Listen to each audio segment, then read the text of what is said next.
আসসালামু আলাইকুম। হিন্দু ভাইদের প্রতি নমস্কার, অন্য অন্য জাতির প্রতি রইল আন্তরিক ধন্যবাদ। এবং দেশের বাইরে থেকে যারা আমাকে কমেন্ট করেছেন যে গুরুজি অতিরিক্ত মাজার ব্যথা কোনোদিন ভালো করতে পারলাম না, তবে দেখেন আজকে যে মাজার ব্যথার জন্য যে গাছটা আমি দেখাচ্ছি, এই গাছটা বলা আছে আকন্দ গাছ। আকন্দ গাছ 3-4 প্রকার আছে, সাদা আছে, লাল আছে, সবুজ আছে, কালো আছে। তবে আপনারা যে কোনো আকন্দ গাছের পাতা নেবেন, নিয়ে এই দেখেন এইটা আপনারা এই ফিটি তেল মাখাবেন। এই ফিটি সরষের তেল মাখাইয়ে আপনারা যে জায়গায় ব্যথা সেই জায়গায় সেঁক দেবেন। সেই জায়গায় আপনারা সেঁক দেবেন। আর যাদের দীর্ঘদিন মাজার ব্যথা আপনারা সারতে পারতেছেন না, তারা কি করবেন, এই গাছের শিকড় নেবেন। পুবির মোহ যে শিকড় গেছে সেই শিকড় কান খুঁজে সুন্দর করে খসবেন।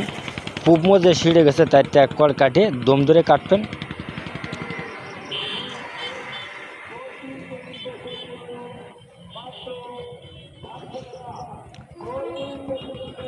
কাটিয়ে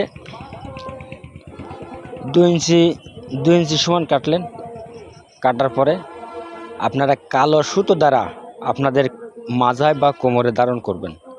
দেখবেন 5 থেকে 7 দিনের ভিতরে আপনাদের ব্যথা এমনি কমে গেছে। আস্তে আস্তে ভালো হয়ে যাবে। 21 দিনের মধ্যেই আপনাদের মাজায় কোনো ব্যথা থাকবে না। যদি আমার ভিডিওটা ভালো লাগে আপনারা বেশি বেশি করে লাইক করে দেবেন, শেয়ার করবেন, কমেন্ট করবেন। তবে এটা কিন্তু আমার পরীক্ষিত। এই ব্যথার জন্য সরষের তেল মাখাইয়ে যদি সেঁক দেওয়া যায়, যে কোনো ব্যথা, ছেঁচা ব্যথা হোক, পুরনো ব্যথা হোক বা মক্সা ব্যথা হোক, যে কোনো ব্যথায় আপনারা উপকৃত হবেন। আর যাদের মাজায় ব্যথা দীর্ঘদিন ধরে, মনে করেন 10 বছর, 2 বছর, 20 বছর হয়ে গেছে, আপনারা উপকারিত পাচ্ছেন না, আপনারা ব্যবহার করুন। এবং পুবির মোহ যে গাছটা গেছে,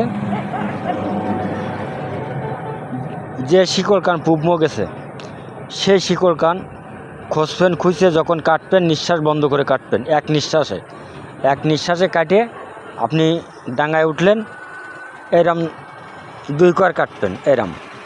এই যে আঙুল দিয়ে দেখাচ্ছে, এরম 2 কোয়ার কাটবেন। কাটিয়ে এই জায়গায় কালা সুতো দ্বারায় আপনার কোমরতে ধারণ করবেন। তবে যখনই গিরে দেবেন তখনই দম ধরে দেবেন, নিঃশ্বাস বন্ধ করে গিট দেবেন মাজায়।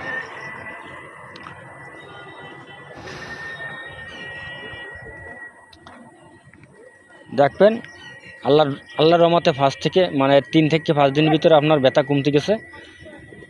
এবং এটা গাছের মাঠ, দুনিয়ার বাইর, সব কিছু উপরে আল্লাহর ইচ্ছে। গাছ